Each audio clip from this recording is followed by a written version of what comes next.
ভারতে সুপ্রিম কোর্টের প্রধান বিচারপতি সূর্যকান্তের একটি মন্তব্যকে কেন্দ্র করে সামাজিক যোগাযোগ মাধ্যমে ব্যাপক আলোচনা হয় এবং সেই মন্তব্য থেকেই তেলাপোকা জনতা পার্টি নামটি আলোচনায় আসে।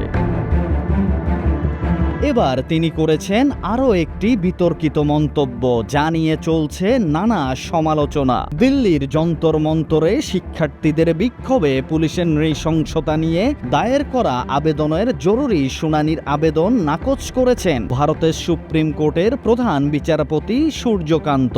শুনানির সময়ে আইনজীবী আদালতকে জানান, গত সোমবার যন্তর মন্তরে শিক্ষার্থীদের বিক্ষোভে পুলিশ অতিরিক্ত বল প্রয়োগ করেছে। আইনজীবী ভিডিও প্রমাণ নথিভুক্ত করার জন্য আবেদন করে, তবে প্রধান বিচারপতি সূর্যকান্ত এ অনুরোধ প্রত্যাখ্যান করে বলেন আদালত ভিডিও দেখতে আগ্রহী নয় এবং ভিডিও দেখার জন্য তাদের সময় নেই।